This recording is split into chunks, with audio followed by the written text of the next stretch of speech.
Okay, this is going to be about the parable taught in The Wizard of Oz. Now, this is only germane to the first book. He kind of cashed in after writing the first one, and all the subsequent books were just him making money. He didn't really think it was going to sell, but it was a book about populism, and he was trying to teach kids how money works. And so let's go through the characters in The Wizard of Oz.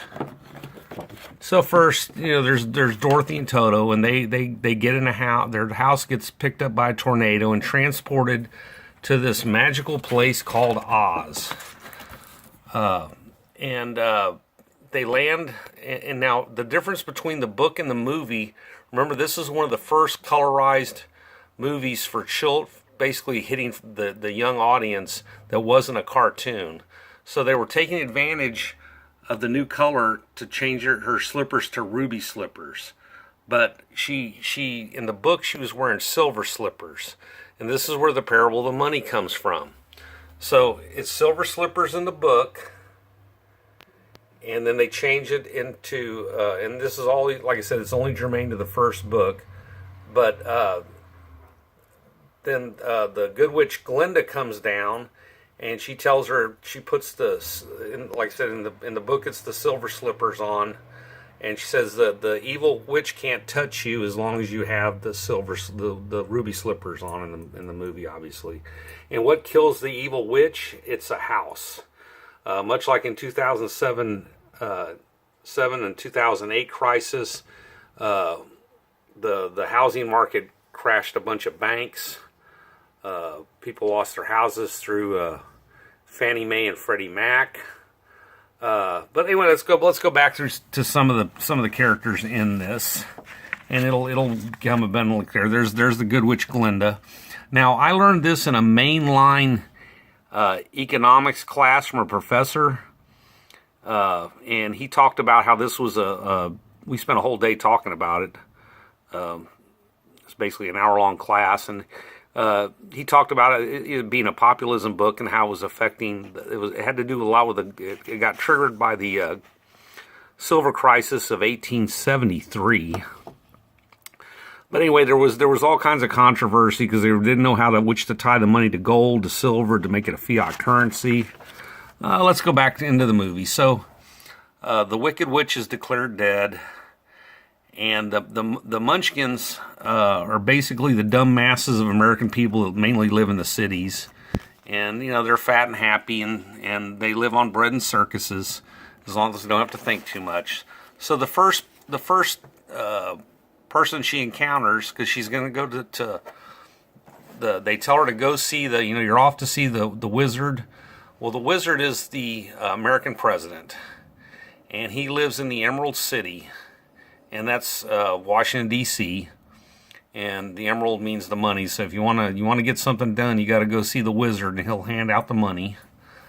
And so this, but this character here, the Scarecrow, is the American farmer, and he's mentioned of as, the Scarecrow, the American farmer. He slowly acquires knowledge, figures things out, and he gets a brain. The American farmer, when this book was written, was actually one of the most all-around smartest individuals you could get, because he had to understand animal husbandry, he had to understand how to fix machinery, he had to be a basic vet, and how to rotate crops, and so on. So, he ends up being the smartest one basically out of the group. Then she goes to the character called the Tin Man. And the Tin Man is sitting there, and what's the first thing that comes out of his mouth?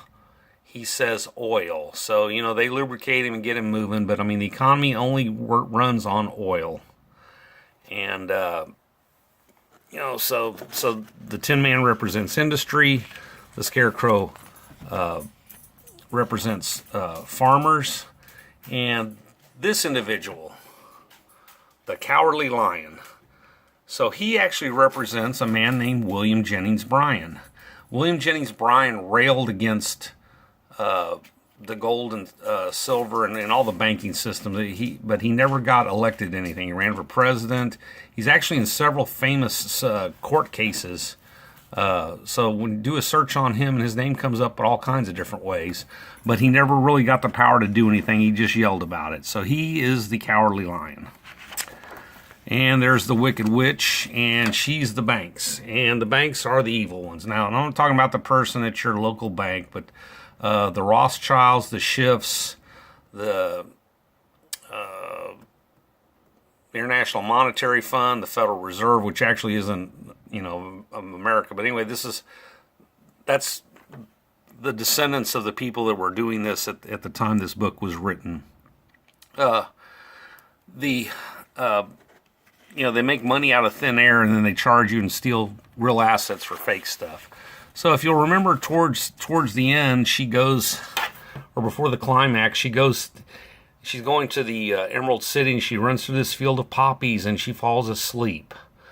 This would have been real familiar with the adults at the time that were reading newspapers. So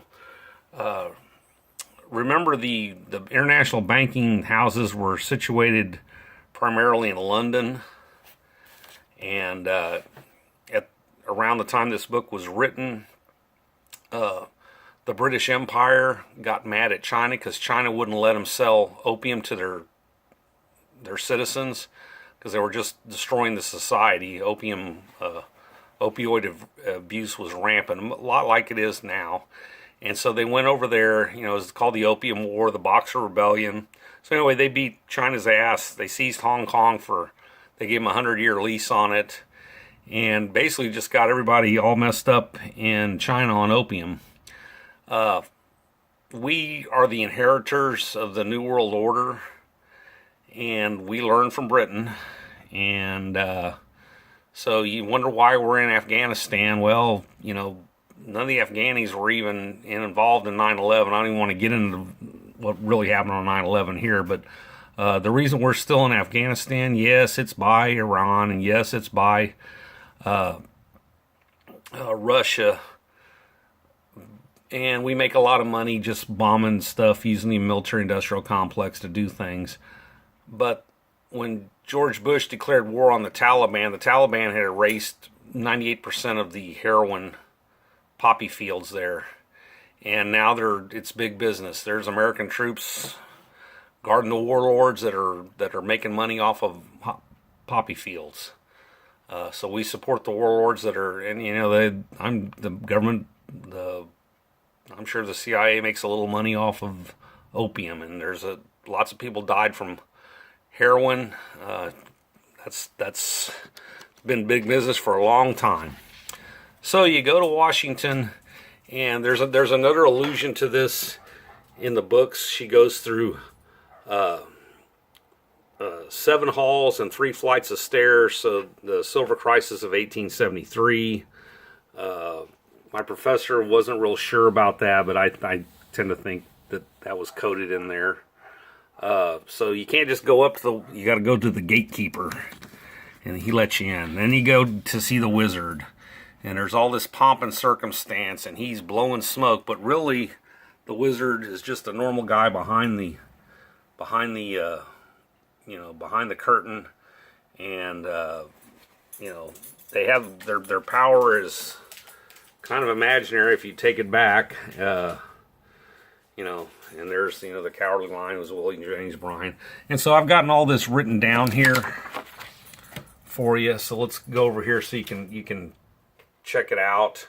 I've got all this written down, and I'll do it slow so you can freeze the frame. I've got all of this on the best link I could find on my website, timbosplace.com. It's on page 1, and it goes into a lot of stuff about money there. And before I let you go, I want to bring up 2 books that are germane to this topic. For some reason, I like to use the word germane the last couple of days. But anyway, if you could like and subscribe, it would help the algorithm, which gets people to this when they punch in tags to get to my YouTube accounts. So here's this book. about Toto. And you can get a half-price book, it's only like $7. But Toto had quite the film career. She was in two movies with Shirley Temple. She made a couple of pirate movies, a couple of murder mysteries, and there's her with Shirley Temple. And quite the star. And it's a pretty interesting book if you're into Hollywood trivia. And then the book I really wanted to bring up was one called The Fourth Turning. It's been out for a long time.